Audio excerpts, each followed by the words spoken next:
잔재의 복음 네 번째 시간입니다. 근대화, 단절의 시각을 넓혀가야 한다라는 제목으로 하나님 말씀 증거하겠습니다. 우리가 신앙인으로 살지만 이 한국 문화의 특정한 상황 가운데 얽매여 있다 보니까, 그리고 부모의 영향, 여러 가지 영향을 받아오다 보니까 내가 그리스도는 믿지만 사회적인 영향이나 기준을 따라서 살아가는 게 이게 하나님 뜻이다, 이게 신앙적인 것이다, 이렇게 착각할 수 있다고 말씀드렸습니다. 그래서 가장 크게는 유교에 대해서 이기론 이런 것들을 살펴보았고, 그다음에 이제 무속에 대해서도 우리가 좀 살펴보았죠. 그래서 죽은 혼이 떠돌아다닌다. 그래서 그 혼에 심통내는 것들 이렇게 굿으로 달래주어야 그 이제 내 인생에 나쁜 일들이 풀리게 된다. 이거 다 지난 과거에 얽매이는 일들이다. 그래서 잔재를 끊어내야 된다 말씀을 드렸습니다. 그런 잔재들을 끊어내야 된다는 관점에서 오늘 에스겔 18장을 좀 더 자세히 보기를 원하는데, 이 무속과 비슷하게 우리가 무엇에 사로잡힐 수 있는지, 과거에 매인다는 것이 어떤 뜻인지, 그것이 개인적으로 그리고 한국이 특유에 쌓여 있는 이 한국의 문화적 역사적인 상황이 무엇이고, 그리스도가 그리스도인으로서 이 땅에서 이런 부분이 이게 복음이 아닌 잔재가 될 수 있기 때문에 주의해야 되겠구나, 그것을 개인적으로 역사적으로 적용하는 시간을 갖도록 하겠습니다. 네 가지로 보겠습니다. 첫째로 살필 것은 단절의 명령입니다. 오늘 본문을 먼저 설명을 할 텐데, 이 에스겔은 남유다 백성들, 포로로 끌려간 남유다 백성들을 향해서 쓰여진 본문입니다. 문제는 뭐냐? 오늘 본문의 핵심은 이거예요. 남유다 백성들이 포로로 잡혀갔습니다. 그러면 이 포로로 잡혀가면서 어린애들이 사람들이 있었을 거 아니에요. 그 어린애들이 이제 좀 자라기 시작을 했겠죠. 그럼 상상을 한번 해보십시오. 상상을 하면서 읽어보는 거예요. 바벨론에서 이제 우리가 이제 끌려와가지고 여기서 포로 생활을 하고 있는 거예요. 그래서 뭐 집도 짓고 막 살고 있는데 거기 놀이터가 있지 않았겠습니까?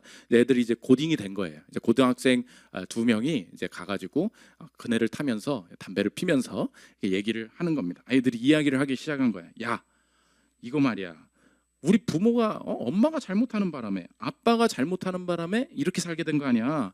이게 다 엄마가 하나님 말 안 들어가지고, 아빠가 그때 부수종했다며, 아빠가 그 짓 버리는 바람에 이게 다 부모 때문이야. 그래서 이렇게 놀이터에서 하면서 얘기를 하는 거예요. 그러니까 이 어린애들, 야, 이거 다죠. 엄마가 이거 끌려와가지고 내가 지금 여기 이제 타지에서 생활하고 나 이제 언어도 안 통하고, 이게 뭐야, 이게 다 엄마 때문이야, 아빠 때문이야 라고 말함은 어찌 됨이냐, 이렇게 말하고 있다는 것입니다. 1절 2절 보십시오.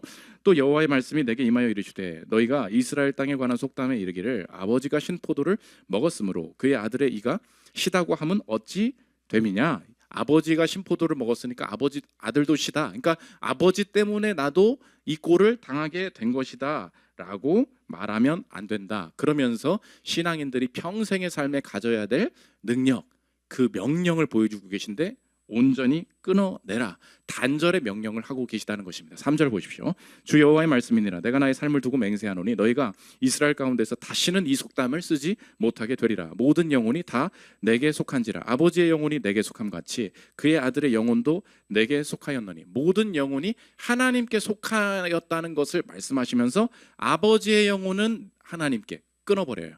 아들의 영혼이 따로 하나님께 내게 속하였나니 범죄하는 그 영혼은 죽으리라. 각각이라는 거예요. 아버지의 영혼이 범죄했지, 그건 하나님께 속했다. 여기서 끊으라는 거예요.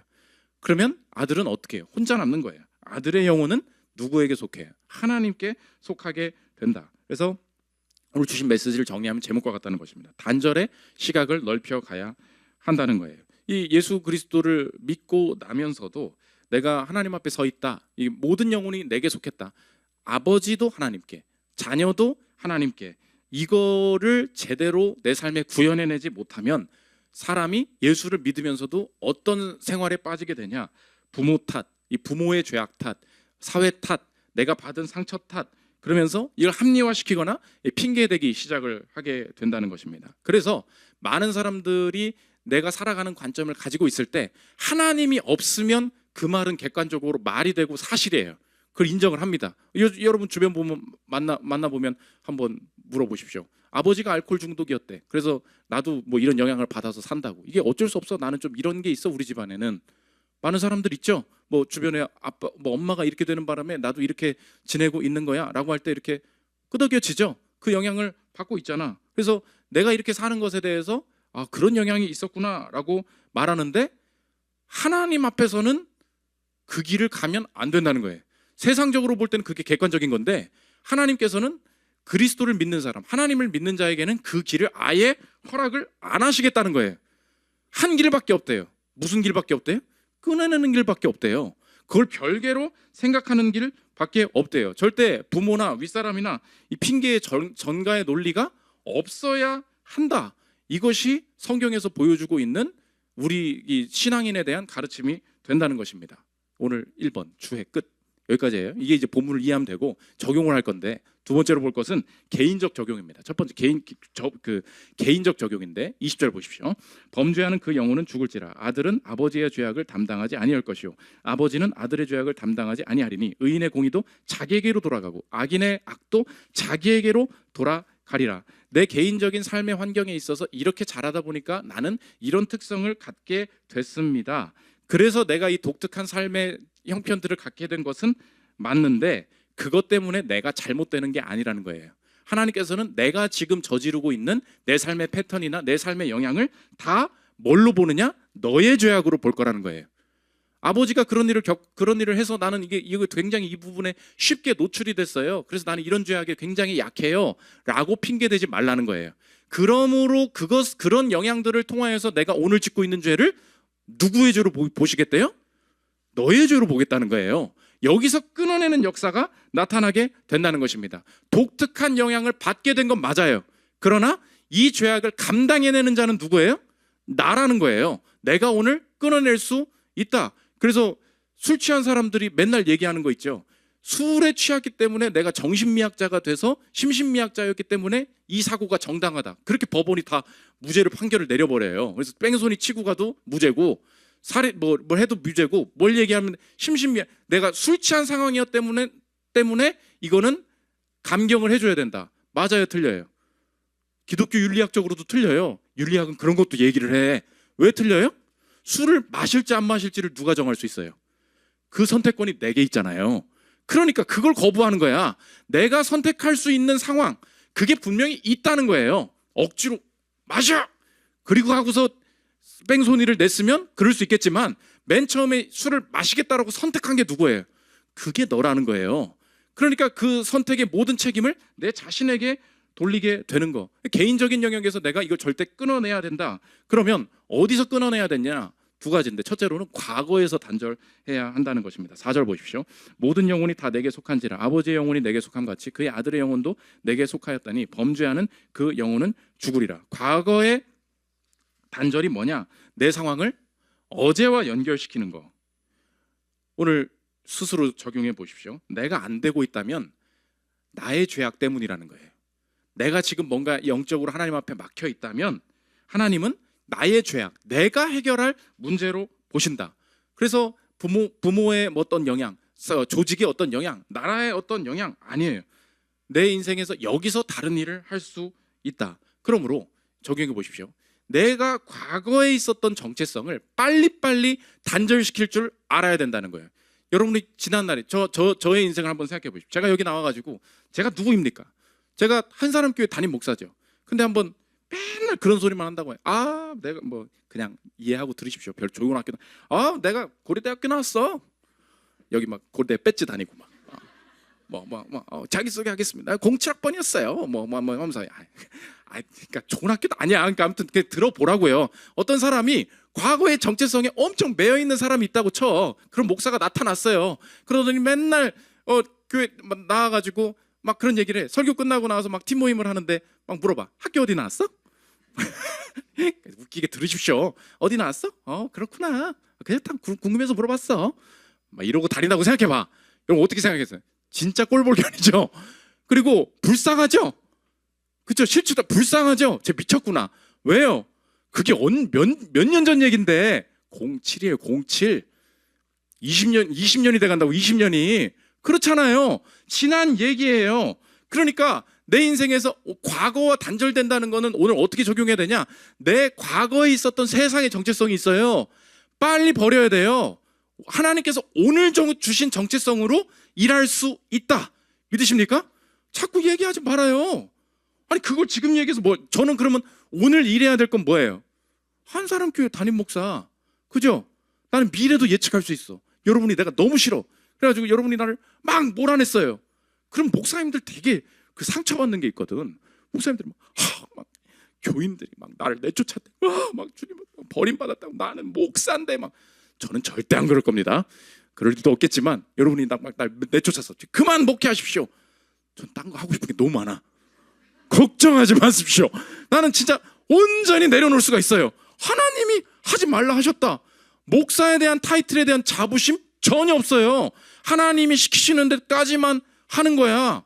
얼마나 자신 있어. 그럼 이런 마음을 여러분이 지금 과거와 단절돼야 된다고 했잖아요. 여러분의 인생에 적용해 보십시오. 난 분명 20대였어. 근데 막 대학생들이 막 나 안 껴줘. 가지 마요 제발. 그건 내 과거 정체성이야. 왜 자꾸 따라다니려고 하냐고요. 인정해요. 근데 새로운 사람이랑 사귀어야 될 거 아닙니까? 막 이렇게 그 가정이 잘못되신 분들도 있잖아요. 내가 남편이 있었는데 없어지고 아내가 있었는데 없어지고. 그럼 뭐 맨날 빠져있는 게 뭐예요? 내가 옛날에 이런 사람이었다. 옛날에 이렇게 행복했다. 그 언제적 정체성이에요. 세상은 뭐예요? 그럴 때가 행복했다. 그렇게 말하죠. 예수 안에서는 뭐예요? 그렇지 않아요. 오늘 내가 돌싱이 됐어요. 내가 홀로 되게 됐어요. 혹은 누굴 빨리 떠나보냈어요. 사별을 했어요. 어떻게 할 거예요? 나는 자녀를 잘 키우던 사람이었어요. 근데 자녀가 삐딱선을 타. 어떻게 할 거야? 과거와 단절이에요. 옛날 얘기하지 마십시오. 과거와 단절된다는 게 무슨 뜻이냐? 오늘의 정체성으로 충분히 쓰임 받을 수 있다. 이 뜻입니까? 결혼했어요. 왜 자꾸 젊은 척해? 자꾸 3층 올라오지 말아요. 2층에 짜증. 애를 봐야 될 거 아니야, 애를. 아니, 예배 드리러는 올라오지만 막 마치 막 아무 애를 신경을 안 써. 그러면 어떡합니까? 우리 교회도 그런 분 있었다고 얘기했죠. 맨날 내가 청년부 회장이었대. 네 인생이 변한 거야. 열심히 살고 싶지만 이제 나이가 변했잖아요. 딴 걸 하면 훨씬 더 내가 자녀 낳았으면 변화돼야죠. 연인이 나를 떠났다. 바로 해야 될 게 뭐예요? 갈아탈 준비를 해야지. 아닙니까? 빨리빨리 정리하라고요. 그리고 미리 헤어지기도 전에 먼저 와야 돼. 목사님 새로운 사람 없을까요?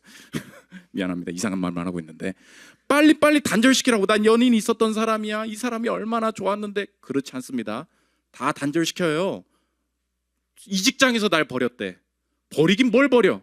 주님이 새로 가라고 하시나 보지. 여러분 상처받지 말아요. 그 직장에 날 버렸다? 그럴 수 있는 거예요. 그 사원, 그 상사가 나 승진시켜 준다고 했는데 뭘 어쨌다? 지난 얘기예요. 지난 얘기.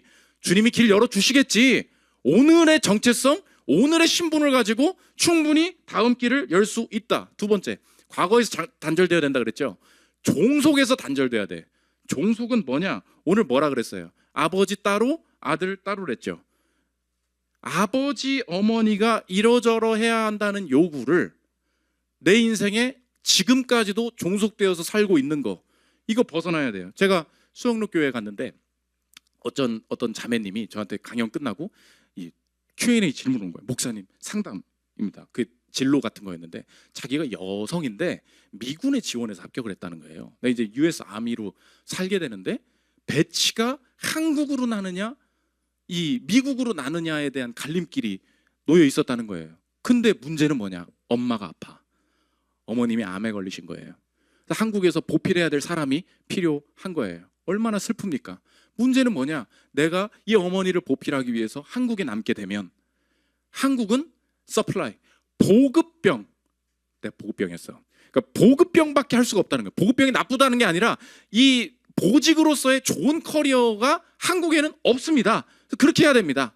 근데 이게 뜻입니까? 아니면 한켠에는 한국에 남고 싶기도 하지만 미국에 가고 싶기도 합니다. 미국에 가면 남자친구가 이제 결혼할 사람이 있는데 같이 살 수도 있고 미국에서는 훨씬 더 좋은 보직으로 길이 열리게 된다는 거예요. 여러분의 입장에서 한번 생각해 보십시오. 그래서 마감이 언제예요? 3일 뒤래. 그래서 나보고 정해달래. 아니 내가 처음 본 당신에게 내가 자매님의 운명을 어떻게 내가 정해줍니까? 내가 그럴 순 없습니다. 근데 어떤 조언을 주실 수 있냐? 목사 그래서 어려워요. 말 잘못하면 인생 꼬이게 만들기가 굉장히 쉬워. 뭐라고 대답을 했을까요? 자매님 그런 말을 내려놓으라 그랬어요.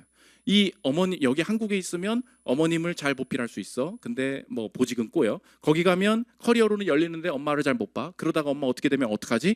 여러 고민이 있잖아요. 여러분도 지금 그게 있죠? A, B의 선택 중에 뭐 물어봐야 돼요? 제가 그랬어요. 3일 동안 얼마 안 남았는데 딱 한 가지만 물어보세요. 그 모든 계산을 내려놓고 하나님, 제 인생의 미래 미국에 있기를 원하세요? 한국에 있기를 원하세요? 그것만 물어보라 그랬어요. 생각해 보십시오.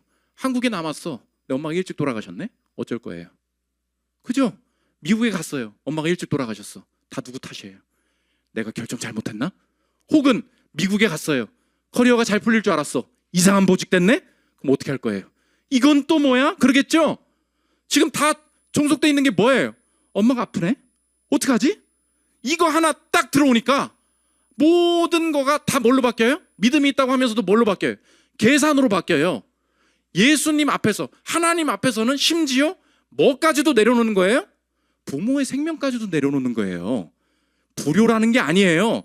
그 모든 걱정, 인간적인 걱정, 인간적인 어떤 판단, 커리어가 잘 되겠다, 이 모든 걸 내려놓고 뭐부터 물어봐야 돼요?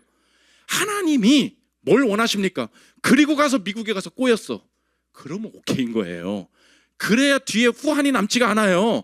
하나님이 한국에 있으라고 하셔서 있었어요. 근데 엄마가 일찍 돌아가 보시셨네? 내가 보필도 못하고?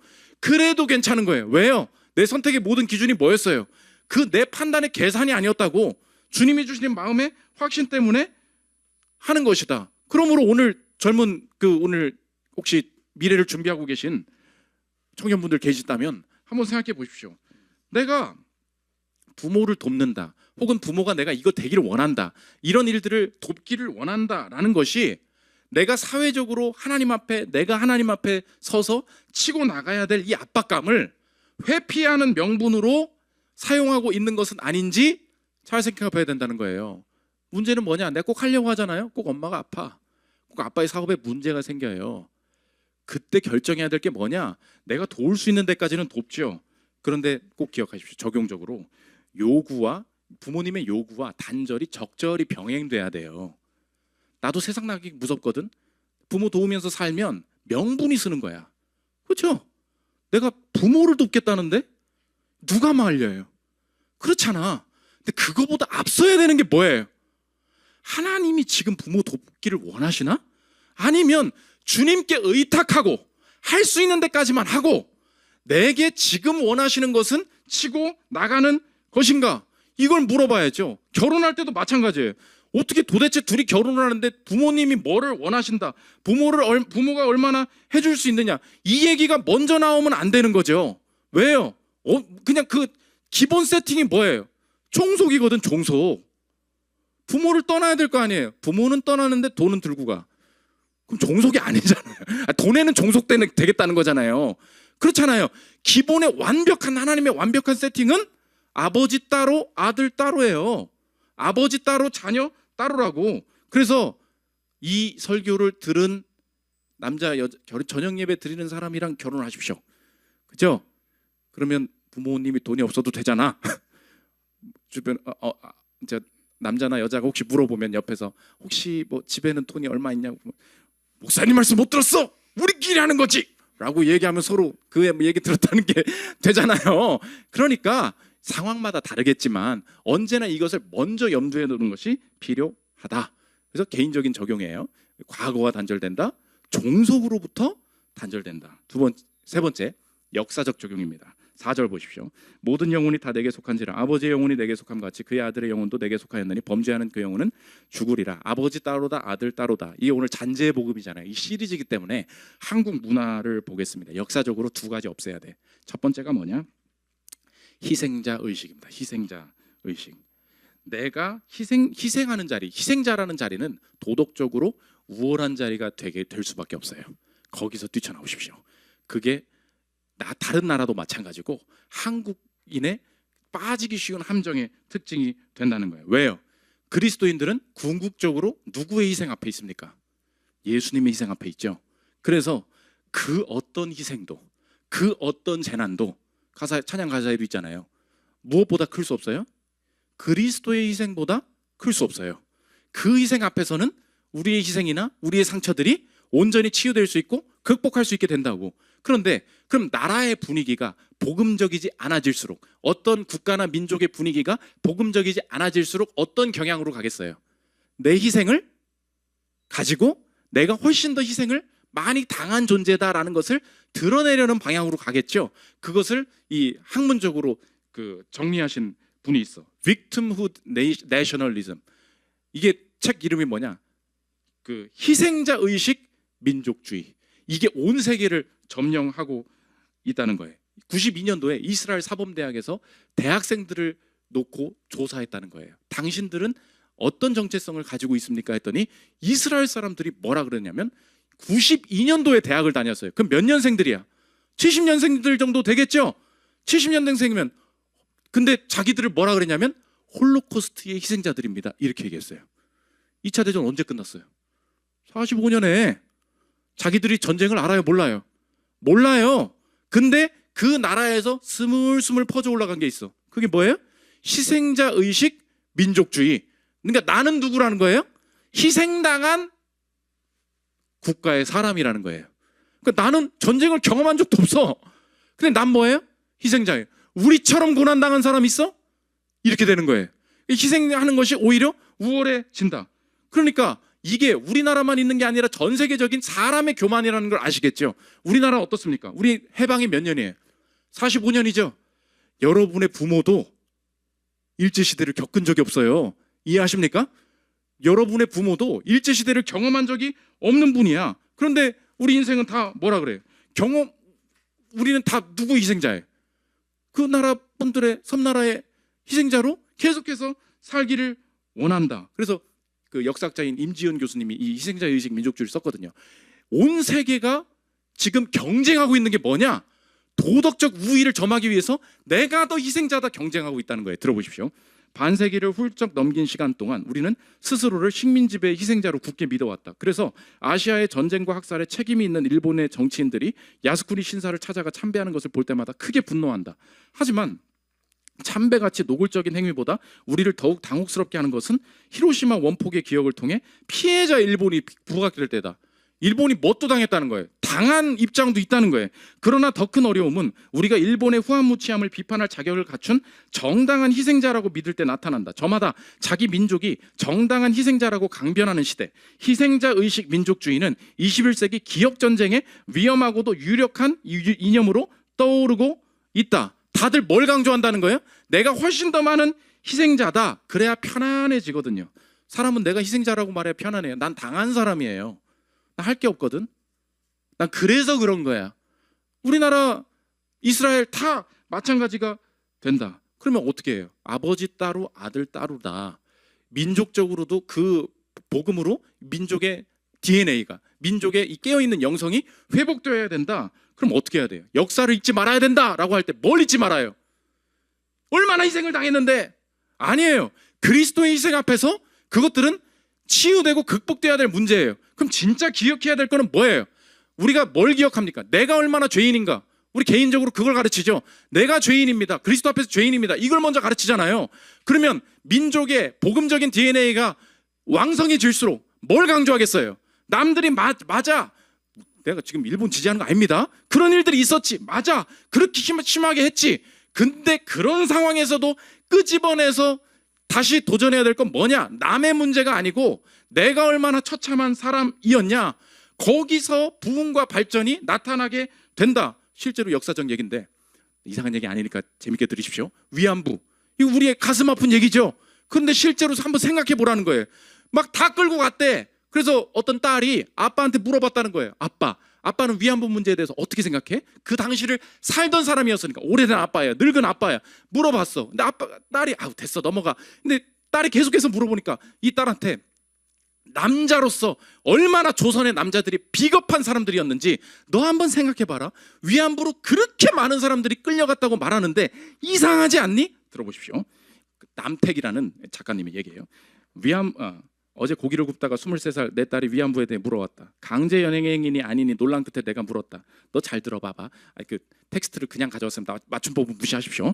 잡혀갔다는 딸들은 많은데 그거 막아보겠다고 순사들과 싸우다 칼에 맞거나 감옥 갔다는 아빠 오빠 얘기 들어본 적 있어?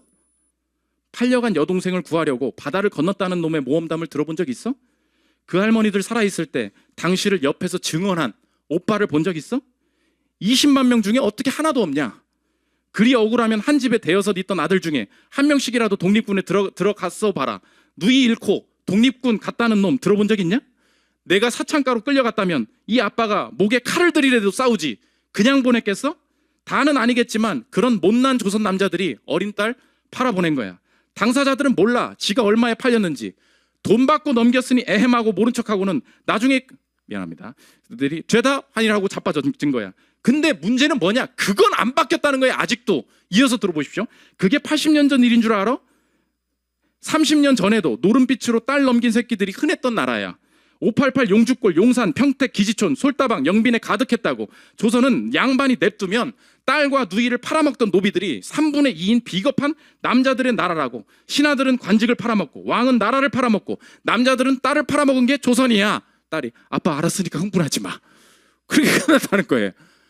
지금 뭐 일본이 잘했다는 얘기 합니까? 그게 아니라는 거 아시겠죠? 실제로 어떤 민족이 어떤 나라가 정신 차리고 다시 시작할 때 돌아봐야 될 건 뭐냐? 정확한 역사의식이라는 건 뭐냐? 남이 내게 어떤 짓을 했네. 그걸로 내가 어떻게 바뀝니까? 여러분 자녀를 한번 놓고 봐요. 부모가 나한테 뭐 상처를 줬대. 걔가 바뀔 것 같아요? 그 의식 가지고? 다 사실이에요. 다 맞아요. 근데 내 인생의 분기점이 되는 변화는 어디로부터예요? 회개로부터예요. 회개는 어디서부터예요? 나로부터 시작되는 거예요. 내가 누구였어요? 우리나라가 뭐였어요? 쓰레기 같은 정신을 가지고 있었다고? 그럼 누구 탓을 하고 있냐? 우리가 다 팔아먹은 것도 있지. 일본이 잘했다는 얘기가 절대 아니에요. 민족적으로 빠져나와야 될 게 뭐냐? 희생자 민족주의. 이거 전 세계적인 재앙이라고. 여기에 빠지면 도대체 나는 누구였는가 다 잃어버린다는 거예요. 적용입니다.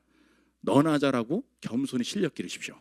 오늘 내 인생에 자꾸 주제들이 자꾸 그 사람 탓 뭐가 어쩌고 조직이 어쩌고 내게 맡겨주신 사명이 도대체 뭡니까?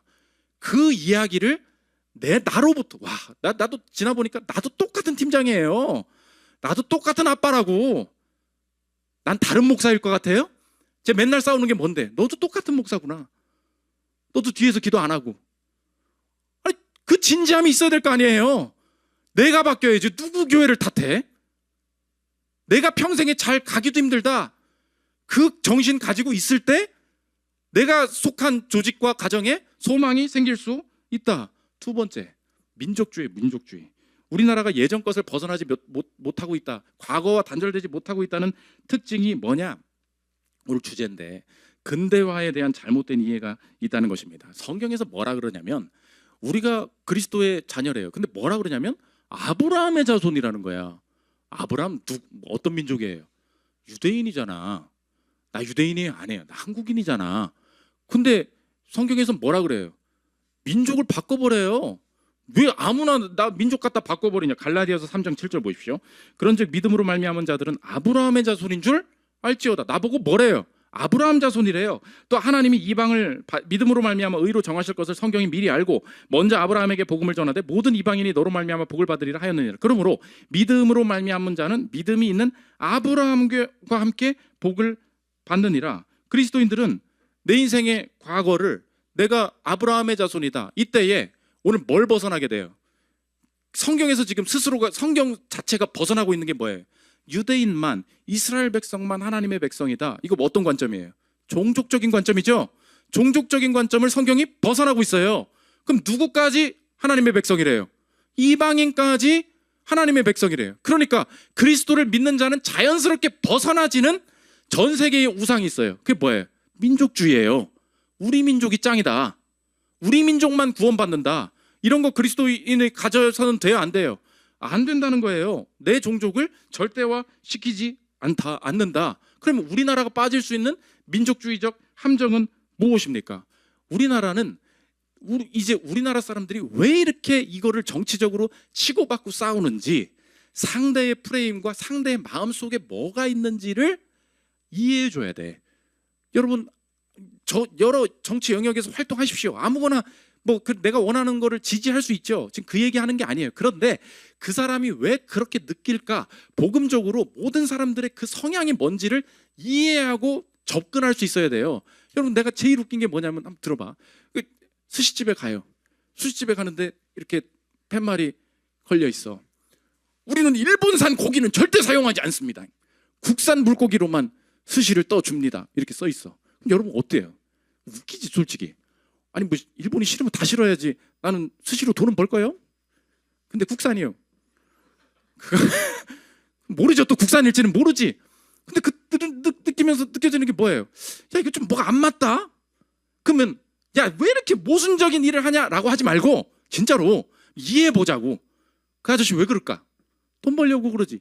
그거 말고 왜 이렇게 자기가 그냥 그거 팔면 되는데 뭐 나는 그거 저거 아니야, 저 일본 거는 아니야 라고 왜 이렇게 말하고 싶을까? 사람 마음에 생긴 프레임 때문에 그래요. 이게 근대화인데, 근대화라는 게 뭐예요? 우리나라에 새로운 일이 벌어진 거예요. 내가 원래 누구였어요? 조선의 왕의 자녀들이었죠. 왕의 백성들이었죠. 난 백성이었어요. 근데 뭐가 됐어요? 시민이 됐어요. 공화국이 됐어요. 이제 누가 통치해요? 국민이 주권을 가요. 내가 국민이 됐다고. 시민이 됐다고. 그러니까 근대화라는 건 뭐냐면 자본주의가 들어왔다. 시장 경제가 세워졌다. 자유민주주의가 나타났다. 이게 근대화예요. 그런데 내 민족을 바라보는 관점은 두 가지가 있는 거야. 민족주의에 빠지게 되면 내 인생의 모든 거를 뭐로 보냐? 민족과 외세로 보게 됩니다. 그럼 봐요. 주변도 이제 그렇게 봐봐. 민족이 좋은 거고 외세는 나쁜 거야. 이렇게 프레임이 다 씌워지잖아요. 왜냐? 외세가 우리한테 나쁘게 한 게 있잖아요. 뭐 일본이나 중국에서 다 우리를 힘들게 한 게 있잖아요. 그러니까 우리 것이 좋은 것이여가 되는 순간 외국의 것은 다 뭐가 되는 거예요? 다 나쁜 게 되는 거죠. 그러니까 이 프레임만 가지고 있으면, 이 하나만 가지고 있으면 외국 거는 일단 다 부정을 해야 되는 거예요. 그러니까 돈은 벌어야 돼요. 근데 일본 건 안 돼요. 이게 그 마음에 지금 모순인 거예요. 근데 내 인생에 뭐가 있어요? 민족과 외세밖에 없어요. 한 프레임을 더 갖다 줘야 돼. 여러분의 마음에도 마찬가지예요. 그게 뭐예요? 근대와 반근대예요. 근대는 뭐예요? 어떤 가치를 이야기해요? 과거라고 다 좋은 게 아니야. 우리나라는 혁명을 경험한 줄. 우리나라는 어떻게 돼요? 우리나라는 재헌국가예요. 법이 있어요. 개인의 자유와 권리가 존중이 돼요. 사유재산이 인정이 돼요. 사적 소유가 인정이 돼요. 법치예요. 이걸 인정하는 게 이게 뭐예요? 근대예요. 그런데 사람들이 이 프레임을 없다 보니까 모든 것을 어떻게 돼요? 민족과 외세로만 보면 외세를 통하여서 들어온 근대적인 것도 있죠. 그게 있다는 것을 인정을 못하는 거야. 한 프레임만 가지고 보면 어떻게 되는 거예요? 외국에 있는 거는 다 나쁜 거다라고 되는 거예요. 근대와 반근대를 몰라. 그러면 외국에 있는 걸 다 없애야 돼. 그럼 내 인생이 저절로 뭐가 되는 거예요? 반근대가 되는 거예요. 그럼 여러분이 이제 이해하지. 어떤 목사님들이나 어떤 사람들이 갑자기 한복 입고 나옵니다. 목사님들이. 그리고 갑자기 어떤 목사님이 수염을 기르고 나와요. 그리고 막대기 짚고 다녀요. 아니 진짜로 그 마음을 이해해야 된다고. 왜 그럴까요? 이해되시죠 이제? 그 사람은 어떤 프레임에 빠진 거예요? 내 마음속에는 민족과 외세밖에 없어요. 그렇죠? 근데 이 양복 누가 가져온 거예요? 외세가 가져온 거잖아요. 그렇죠? 뭐가 다 좋아요? 민족이 좋은 거예요. 다 우리께 다 좋은 거예요. 그럼 양복 입으면 돼요? 안 돼요? 안 되지. 상투 틀어야죠. 그죠? 갓도 다시 쓰고 노비로 다시 노예제 부활하고. 근데 봐봐, 가만 생각해 보니까 아무튼 뭐 누구도 지배하고 전쟁도 오고 중국이든 일본이든 다 싸그리 하고 온갖 일들이 벌어졌는데 근대화가 된 것도 있죠. 그럼 근대와 반근대도 있다는 걸 인정을 해야 돼. 근데 그건 싫은 거야. 그럼 모든 행동이 어떻게 됩니까? 다 뒤로 가는 거야. 상투 틀고 수염 기르고. 저는 수염 기를 일이 없을 겁니다. 근데 그런 분들을 보면 무시하지 말고 저분 왜 그러실까 한번 생각해 봐요. 이 프레임밖에 없어서 그래요. 그러면 여러분의 인생에 지금 빠지게 되는 함정이 뭐냐? 민족이 우상이 될 수 있다. 그러니까 종족을 절대화 시키면 안 된다. 이게 역사적인 싸움이 된다는 것입니다. 문제는 근대다라는 책에서 최범이라는 문화평론가가 이렇게 얘기합니다. 들어보십시오. 문제는 종족적 관점에서 보았을 때 대한민국이라는 국가의 성격이 제대로 파악되지 않는다는 사실이다. 그럴 경우 대한민국은 그저 단군조선부터 현재까지 이어진 기나긴 민족사의 한 고리에 불과할 뿐 20세기 후반에 한반도에 성립된 근대 국가로서의 대한민국의 특수성은 포착될 수 없기 때문이다. 하지만 대한민국을 세계사의 근대라는 관점에서 보면 전혀 다른 의미를 발견하게 된다. 대한민국은 유럽, 미국, 일본과 자유민주주의라는 가치를 공유하는 동열의 국가에 속한다. 그리고 이러한 국가는 한민족의 역사에서 최초로 등장한 것이다. 종족이 분명 한국인에게 연속적 정체성을 부여해주는 하나의 요소인 것은 맞지만 그것이 다른 모든 요소를 압도하거나 배제해버리는 것은 올바른 역사적 관점이라고 하기 어렵다. 이해되시죠? 적용은 뭡니까? 민족을 우상화하는 프레임에서 벗어나라는 거예요. 그러므로 우리나라의 이상한 거를 이제 여러분이 스스로 느껴야 돼. 광화문 한번 가보세요. 누가 앉아 있어요? 이순신이 이순신 서 있지. 이순신은 서 있죠. 그럼 누가 앉아 있어? 세종대왕이 앉아 있죠. 외국에서 보면 이거 되게 이상하다는 거예요. 왜요? 얘 누군데? 우리나라가 어디서부터 시작인데? 다 우리는 과거와 연결돼 있는 거예요. 우리나라에서 제일 존경하는 사람은 누구예요? 이순신이에요. 근대의 가치를 성립한 사람은 누군가? 이 인물이 아무도 없어. 왜요? 우리나라에는 하나의 프레임밖에 없어요. 민족이 다 나쁘다는 게 아니에요. 그냥 하나밖에 없다고. 민족이냐 외세냐. 그러니까 근대의 가치를 수립한 사람들은 다 필요 없어. 우리한테 민족의 영웅만 받아야 돼요. 이순신 언제적 사람인데? 조선 사람이잖아요. 여러분, 그래서 내가 역사의식을 바르게 가지고 있느냐 할 때 물어봐야 될 질문이 그거예요. 내가 맨날 스스로 물어보라고 그러죠. 대한민국을 침략한 나라는 어디예요? 속으로만 대답해. 대한민국을 침략한 나라는 어디예요? 여기서 일본이라고 말하는 사람은 민족주의적 사고를 나도 흡수한 거예요. 언제 대한민국을 일본이 침략했어? 일본은 어딜 침략했어요? 조선. 내 조선 사람이에요? 그 단절이 없다고. 대한민국을 쳐들어온 건 누구예요? 중공군이랑 북한이지. 다른 얘기를 하고 있는 다른 얘기를. 그럼 단절해야 한다고. 그러니까 외세가 싫으니까 지금 우리에게 주어진 모든 좋은 가치를 부정하려는 거, 그건 아니라는 것입니다. 이제 아시겠죠? 그리스도인들은 더 넓어져야 돼요. 날 보고 뭐래요? 아브라함의 자손이래. 내 유대인 아닌데? 마찬가지예요. 맞아. 내가 우리의 외세의 침략을 받은 건 맞아. 나는 한국인이 맞지만 근대적인 좋은 가치들이 들어올 때 얼마든지 받을 수 있다. 그래서 절대 다시 상투 틀지 마십시오. 그리고 뭐 모든 것 조선에 있는 걸 다 복구한다. 그거 좋은 거 절대 아니라는 거예요. 오늘의 가치가 무엇인지 봐야 한다. 마지막 네 번째, 영적 적용입니다.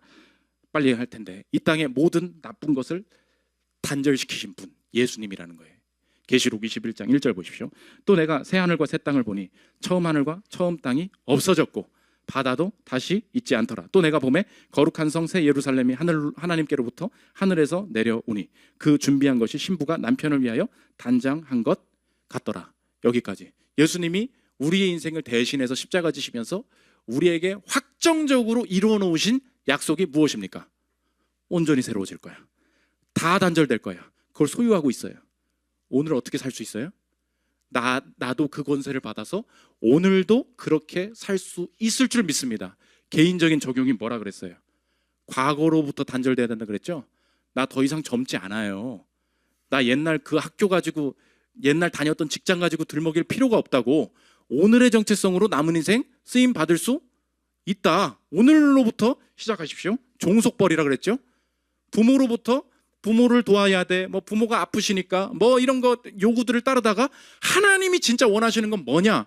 그거 묻지 않고 그냥 명분으로 좋은 거 따라서 살다가 하나님 주시는 인도하심을 놓치는 거. 종속에서 단절되어야 한다. 역사적으로 전 세계적인 우상이 뭐라 그랬어요? 사회적으로 생길 수 있는 게 희생자 민족, 희생자 그 멘탈리티.